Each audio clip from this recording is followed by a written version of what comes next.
We are live, I believe. We are live. Welcome, everyone joining me now. The plant-based movement has grown immensely, both in the real world, its popularity, and certainly the online plant-based space has grown massively since I started doing this stuff online, whenever, 6, 7, 8 years ago, right? And as a result, you've now got all these different sub-diets, all these different versions of a whole foods plant-based diet. Different sort of strands of methodology under this kind of wider whole foods plant-based umbrella. And this provides lots of conflicting information for folks. I mean, it's a wealth of knowledge out there, and you've got you can pick your poison, you can choose the particular approach that resonates with you most of all. You've got options, that's the plus side, but that can be incredibly overwhelming. Having too many options, it can be like, well, where do I start? One person is saying, this is the best way to lose weight. I've got a doctor over here saying, this is the best way to lose weight on a plant-based diet. This influencer, quote unquote, hate that word, this coach online, this teacher, this YouTuber is telling me that this was the way that they transformed their body.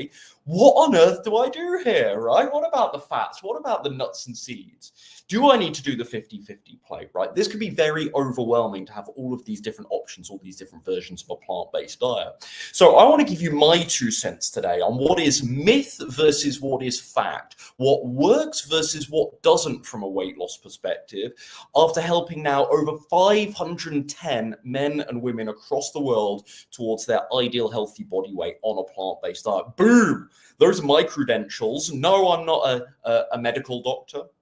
And no, I'm not a dietitian or a nutritionist. No, I'm not a personal trainer. What I am is a weight loss coach, and I help my clients go from A to Z, losing weight, transforming their relationship with food, and getting fit on a plant-based diet. And I'm telling you the stuff that I've seen. Take it with a pinch of salt, use your own experiences, weigh my arguments up against other people's arguments, and hopefully today you can leave with a little bit of more clarity on what might be appropriate for you. Learn a little bit more about my approach if you're just coming into my stuff for the first time. Anyway, we're 2 minutes in here. Let's get into the first myth I want to talk about right now. The fat you eat is the fat you wear. This is pretty pervasive, excuse me. It's dying down. 5 years ago, this was everywhere. It is dying down now. I think some people are realizing that there's a little bit more nuance to this statement, but the fat you eat is the fat you wear. Well, that simply isn't true. And it isn't true. The way you see this isn't true is you take one look at the keto dieters. I'm not an advocate for keto. I think you guys know this by now. That is the antithesis in many, many ways of my particular approach. However, keto works. Keto works for weight loss. It's not sustainable. I don't think it's healthy to try and cut out an essential, they argue carbohydrates aren't an essential macronutrient, but they are, in my mind, an essential macronutrient. To try and totally eliminate carbohydrates, I don't think that's remotely sustainable, but it works. Okay, it's not right. It's not appropriate. It's not my advice, but keto works, and it's a high-fat approach. How can it work if the fat you eat is the fat you wear? You just need to take one look at them. It simply isn't true. And it isn't true because if you're in a calorie deficit, I think most of us know this, but it's an important reminder because this gets lost in the plant-based space for whatever reason, for various reasons. But if you're in a calorie deficit, you will lose weight regardless of your proportion of macronutrients. The 3 macronutrients, of course, being carbohydrate, protein, and fat. So regardless how much protein versus fat versus carb it makes up your daily diet, you'll lose weight if you're in a calorie deficit. Now, is there an argument that some macronutrients are more slimming or more fattening than others, aside from the calories they provide? Yes, most certainly. Metabolically, they will all have a slightly different effect. Functionally, they do different things. But at the same time, if you're in a calorie deficit, that sort of trumps their own individual value and the own individual influence they have over your ability to lose weight or not. Does that make sense? It's a bit jargony, it's a bit wordy. But no, the fat you eat cannot be the fat you wear if you're in a calorie deficit. In the same way, you could be on a very high carbohydrate or a high protein, but low fat plant-based diet, you'll still gain weight if you're in a calorie surplus. Okay, so fat is not the deal breaker that I think a lot of folks in the plant-based space or who are new to the online plant-based space and see all this content, from the sort of a more starch-based approach, and they hear this messaging about fat. I think it is, fat intake is not the deal breaker anyway, that I think it gets made out to be in this space. Now, again, there's merit to the argument of fat. I'm just debating the single point. Sorry, there's merit to the argument that fat is fattening. Quite obviously, fat, clues in the name, right? I'm not denying that. Obviously, my clients, myself, I follow a low-fat plant-based diet, right? So I agree. I share a lot of these principles, but the idea that that whole macronutrient is arbitrarily and automatically fattening, I think is utterly ludicrous, and is plainly, when you look at what people are doing out there to get weight loss results across the diet spectrum, it's plainly not true. And my clients right now, this is a great, I've been doing this for a long time, but if I can also refer to my clients, hopefully it adds more weight to my argument here.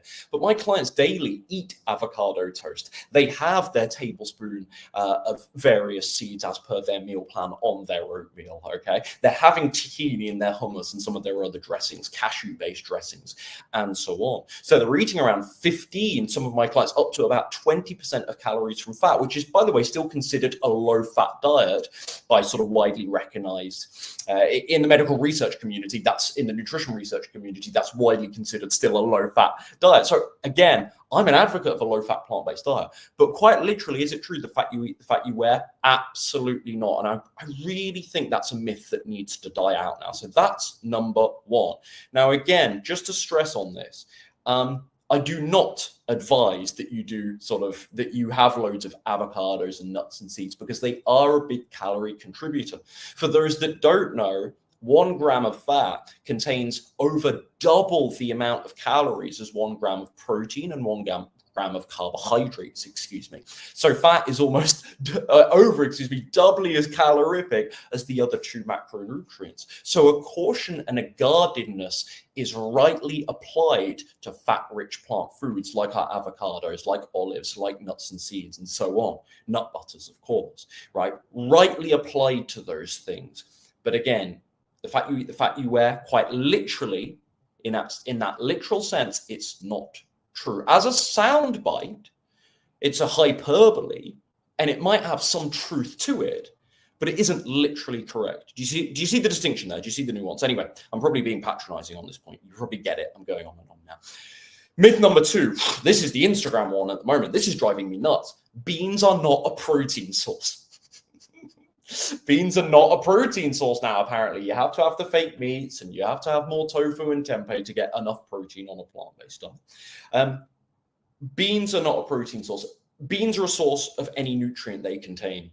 Beans contain protein, therefore they are a protein source. That's it. Fruits and vegetables contain vitamins and minerals, let's say vitamin C, or let's do something that everyone understands, is so rudimentary that everyone kind of resonates. Potassium in bananas. Bananas contain potassium, so they are a source of potassium. Like, it's literally that straightforward. It's that plain and simple, right? If a food contains a nutrient, it is a source of that nutrient. So the statement that I've honestly heard this absurdly dumb, to put it in really frank terms, is condescending, but it's absurdly dumb. I honestly see this statement once a day on my Instagram feed from sort of vegan fitness influencers. This is utterly absurd. Beans are not a protein source. They quite literally are, because they contain protein. Like, it's the most stupid argument I've ever heard. Now, if they added a little bit more nuance to that point, and they said, okay, beans contain protein, but is there an argument that they contain enough protein if you have X, Y, and Z goals? Well, that's a different point entirely, and then we can have that debate. We can have that conversation. But beans are not a protein source. Again, blatantly untrue. Beans are incredible. And think about all the other things, guys, that beans contain, right? Fiber and all the other nutrients. Beans help you stay so full for so long comparatively, I find, to other plant-based food groups. And so I have a lot of new clients that come to me from kind of maybe a 50-50 plate background, and we start adding in more beans, and they're amazed at the fullness they can achieve because of that extra fiber content, and they're getting a little bit more of the old protein as well. So beans are not a protein source, clearly untrue. If you have is there an argument, as I say, that if you have muscle building ambitions, if you're breastfeeding, if you're particularly athletic, and so therefore you're warranted to have a much higher protein diet than, let's say, the average person, the average Joe, again, patronizing term, but you know what I mean. Is there an argument there that beans might not be the most effective way to shuttle a load of protein into the metabolism? Yes. But that's not the point that gets made on Instagram. The point that gets made on Instagram is beans are not a protein source, which is an absurdly dumb take. Right, next one, next myth. So that's myth number 2. You don't have to exercise to lose weight on a plant-based diet. What absolute nonsense that is. You don't have to exercise to lose weight on a plant-based diet.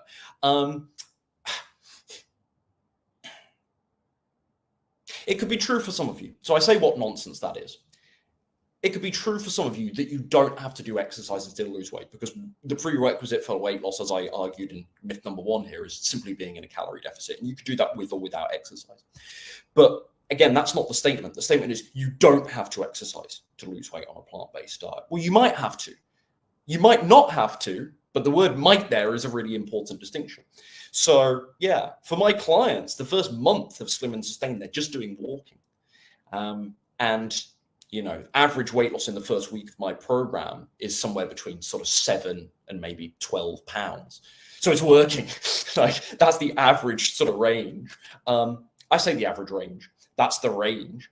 The average is somewhere within that. Yeah, no, you don't have to do that. I mean, they're doing some exercise, they're doing walking, right? But it doesn't need to be intense. So the idea that exercise may be overplayed in the equation of weight loss, I do agree with. I think the mainstream health and weight loss world generally maybe sort of overestimates the role of exercise in the equation of weight loss. I feel the plant-based space, in wishing to be counterculture, underestimates the role of exercise in weight loss. And I just think, not to be super cliched, I think there is some reasonable middle ground on this. And I think, you know, some understanding that exercise increases metabolic rate, gets you through more calories in layperson's terms, and actually makes it easier in many cases to be in a calorie deficit because you can eat a little bit more food. And this is, again, just from a weight loss perspective, I haven't even touched, and I'm not going to because it's not the point of this stream, but I haven't even touched the more wide sort of health and well-being benefits of doing exercise too, obviously. So yeah, I think exercise, no, you don't have to do exercise to lose weight, because all you need to lose weight is a calorie deficit. You can do that with or without exercise. But I think exercise is a tool that makes it easier for most of us. And it's a tool that's necessitous in other sort of domains under the health and well-being umbrella. Mental health as well. We've just spoken about physical, but I feel amazing when I do exercise. It's a great stress reliever for me. I don't know about you guys. So yeah, you don't have to do loads of exercise to lose weight, but it can be a huge advantage. And I would encourage anyone right now that's sat here, and I covered this in my last YouTube video, actually, not live stream, but regular video, where I talked about the 3 reasons why you're not losing weight on a plant-based diet. I've lost my train of thought. You don't have to, anyway, the point I was making, you don't have to do loads of it, but I think it makes it easier. I think if you're sort of resting on your laurels with this sort of, you've really taken to heart this mantra of it's all about the nutrition. Well, I don't think it is all about the nutrition. I think the nuance there is that it's largely about the nutrition, but it's not only about the nutrition. Point is, a bit of exercise can help. I'm going in circles. Next one. A calorie is not a calorie. Now, this is not exclusive to the plant-based space, admittedly, but a calorie is a calorie. Yeah, a calorie is a calorie. That the term calorie is just a way to describe the unit of measure of energy, a unit of energy. So a calorie is a calorie, and it breaks down as a calorie, and it provides fuel like a calorie does. Now, the source of calories obviously differs. So the source of your calorie intake will differ. And the things that a calorie comes with, fiber and other nutrients, for example, that will make a difference, of course, to your diet and your results. But the idea that a calorie is not a calorie, yes, which is again something I hear in the plant-based space. I hear it elsewhere too, but I hear it in the plant-based space. A calorie is not a calorie. No, it's not. It's not literally true. And I talked about this with Dr. Barnard as well in our interview, a couple of months back. A calorie is a calorie, but the things that calories come with will make a difference to metabolic rate and your overall health and well-being too, hormonally, gut bacteria, therefore inflammation, all of these, let's say, secondary factors that affect weight loss beyond calories in versus calories out. Does that make sense? So a calorie actually is a calorie, but the distinction there is that we should think carefully about where those calories are coming from. So we're getting plenty of nutrients and plenty of bang for buck, right? What I mean by bang for buck is if I went and ate a chocolate bar right now, which might be 500, one of those sort of size chocolate bars, which might be, what are they usually, about 120 grams or so like 4 ounces. That's like 500 or 600 calories gone. Vegan chocky, just gone, 500 or 600 calories there. Now, a calorie is a calorie. It's going to have, relatively speaking, in a caloric sense, not from a wider nutrition perspective, but it's going to have the same effect as 500 calories of watermelon. It's not, but just in isolation of, I'll get clipped up on that. So I want to be clear, it's not that straightforward, but the calorie itself is going to have the same effect on the body as 500 calories of the dark chocolate or whatever it is, whatever chocolate. Now, again, it's not that straightforward because there's all these things that the chocolate's coming with, but you get the point. In isolation, the calories will have the same impact. They'll simply be used as fuel in the same way.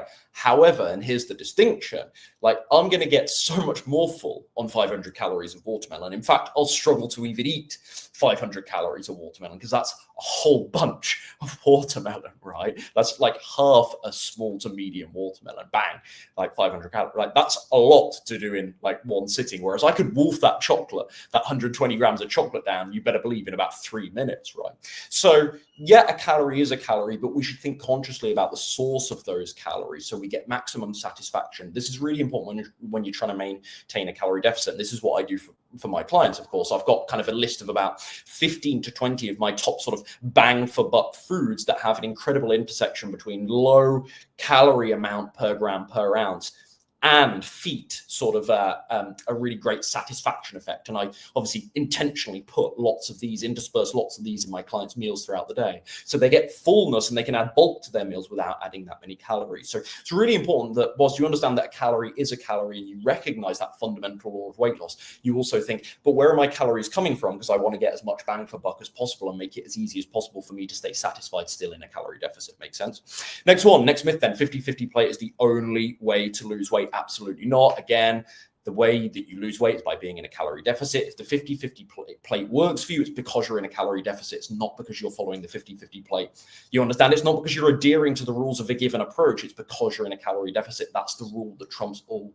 Makes sense? So you could lose weight or not lose weight on a 50-50 plate or not on a 50-50 plate. Again, pick your poison. There are many ways to follow a calorie deficit. I love my Slim and Sustain approach. I'm going to explain more about that in a second. But the 50-50 plate will work and it won't work depending on whether you're in a calorie deficit or not. Makes sense, but it isn't a must. The idea that that's the way that you lose weight and that's what you must do and that's the only way or the most effective way to lose weight, that might not be a given for many of you watching this. And finally here, you need 30 grams of protein for every meal. This is what I spoke about with Tia. Now, since she mentioned that to me, I've been like, yeah, I'm now seeing this everywhere. Like, again, even in the vegan plant-based space, I'm seeing like, you must have 30 grams of protein for every meal. It's a totally arbitrary number. Absolutely not. Absolutely not. And again, from a weight loss perspective, which is what this video is about, your weight loss is more predicated on calories than it is protein intake. Again, like I said earlier, those 3 macronutrients and how much of them you use is important, and they do perform different functions. Carbs, protein, fat, they do play a different role in the body. You need all of them, not necessarily equally, but you need all of them throughout the day. And so, or in a day, let's say, to be more realistic with it, less perfectionist. But your relationship between those 3 things, again, is dwarfed by this conversation about calories, again, from a weight loss perspective. Now, there are arguments about body recomposition. If you want to maintain or grow some muscle, you need a little bit more protein, a little bit less of this. If you're a particularly athletic person, you obviously are going to need more carbohydrates in your diet to fuel all of that stuff. I say obviously, a lot of people don't know this, but to me, obviously. So macronutrients are important, don't want to diminish their role, but in the equation of weight loss, the statement that you need 30 grams of protein for every meal to lose weight, simply not true. You need adequate protein, adequate carbohydrate, and adequate fat for your particular goals. But if your goal is to lose weight, all you need is a calorie deficit. Again, there's different ways to manipulate macronutrients to help with that or to maintain or create a certain physique. But no, it's not that straightforward that you must have this ever heralded 30 grams of protein per day for every meal. Now, if you're trying to build muscle, is there an argument that some equal distribution of protein throughout the day would be advantageous to feed that, so it's metabolized on sort of a drip feed. Yes, but that's not the view that I'm trying to tackle here today. I'm just talking about the weight loss stuff. So as you can see, there are lots of different versions of the whole food plant-based diet, as I said at the start. There's lots of conflicting opinions out there. It can be confusing, even very, very overwhelming. And the problem with that is it stops us from taking action, right? There's all these different opinions out there. I don't know what to do, right? I'm hearing all these different conflicting arguments. It can be really hard to orient yourself and know what to actually try first, or actually stay committed to something, because then you hear another point of view elsewhere and you're like, well, maybe I do need nuts and seeds now, right? And it's like back and forth, that pendulum swinging.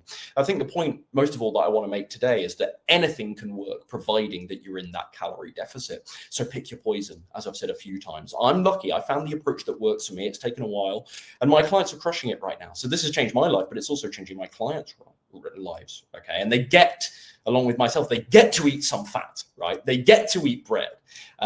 They get to eat, avocado toast every morning if they want it, if it's on their meal plan.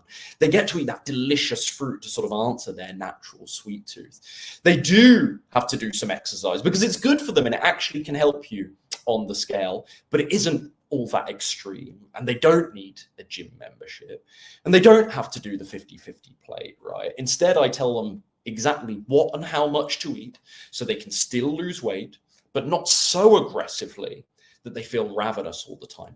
And I think that's my whole slim and sustain approach. That's my whole philosophy. That's my whole shtick. That's what changed my life. And now that's the template that I'm using to teach my clients. I don't do one thing and then teach my clients something else. This is what changed my life. And therefore I sort of just built it into a program because people really resonated with it years ago when I started making videos and saying, hey guys, like I've just increased my fat slightly from the starch solution. I feel really, really good doing this. And people are like, oh, that's interesting. Hey guys, I'm eating a little bit more fruit than the sort of starch-based community advises. Oh, people were like, hey, that's interesting, Ryan. Hey guys, like I'm eating sandwiches, I'm eating bread on a plant-based diet.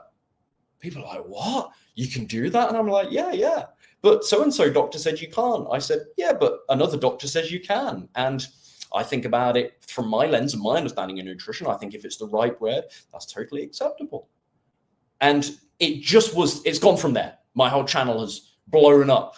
Not to toot my own horn from there, because people resonate with that whole slim and sustain thing. Okay, a sustainable and realistic plant-based diet for me is what I found, and obviously that's what I'm now teaching here on the Fit with Ryan Adams YouTube channel to my clients on my Instagram, etc., etc. So if all of that floats your boat, you can click the link down below, fill out the form, and I'll be in touch with more details about slim and sustain. But hopefully for now, this was useful in debunking some of those common weight loss myths that we're seeing in the plant-based space. Okay, take care, folks. Bye.